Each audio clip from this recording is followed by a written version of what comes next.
হাজার হাজার কোটি টাকা দিয়ে গণভোট আয়োজন না করে সে টাকা জনগণের স্বার্থে খরচ করার আহ্বান জানিয়েছেন বিএনপির ভারপ্রাপ্ত চেয়ারম্যান তারেক রহমান। জাতীয় বিপ্লব এবং সংহতি দিবস উপলক্ষে আয়োজিত আলোচনা সভায় এসব কথা বলেন তিনি। এ সময় বিএনপির শীর্ষ নেতারা দেশ এবং জনগণের স্বার্থে সবাইকে ঐক্যবদ্ধ থাকার আহ্বান জানান।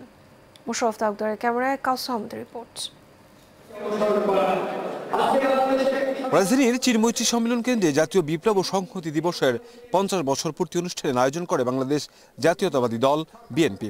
এতে ভার্চুয়ালি যুক্ত হয়ে বক্তব্য রাখেন বিএনপির ভারপ্রাপ্ত চেয়ারম্যান তারেক রহমান। যারা বাংলাদেশকে তাবেদার রাষ্ট্রে পরিণত করতে চেয়েছিল, যারা জনগণের গণতান্ত্রিক রাজনৈতিক অধিকারকে হরণ করে আমাদের এই প্রিয় মাতৃভূমি বাংলাদেশকে একদলীয় স্বৈরাচারী শাসন কায়েম করতে চেয়েছিল,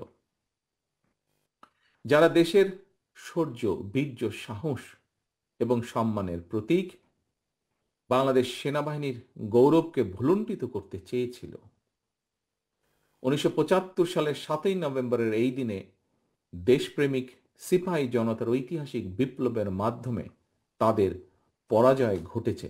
এ সময় তিনি বলেন, কোন রাজনৈতিক দল যদি অন্তর্বর্তীকালীন সরকারকে দুর্বল পেয়ে যা ইচ্ছে তাই আদায় করে নিতে চায় কিংবা বিএনপির বিজয় ঠেকাতে অপকৌশলে আশ্রয় নেয়, সেটি তাদের রাজনৈতিক বিপর্যয়ের কারণ হবে। তবে কোন রাজনৈতিক দল যদি অন্তর্বর্তীকালীন সরকারকে দুর্বল পেয়ে যা ইচ্ছা তাই আদায় করে নিতে চায় কিংবা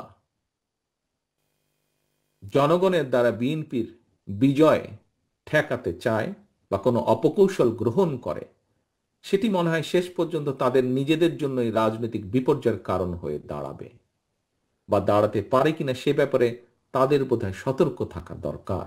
এ সময় বিএনপির শীর্ষ নেতারা ফ্যাসিবাদ বিরোধী আন্দোলনে রাজপথের সঙ্গীদের ঐক্যবদ্ধ হওয়ার আহ্বান জানান। বলেন, যতই ষড়যন্ত্র হোক নির্বাচন যথাসময়েই অনুষ্ঠিত হবে।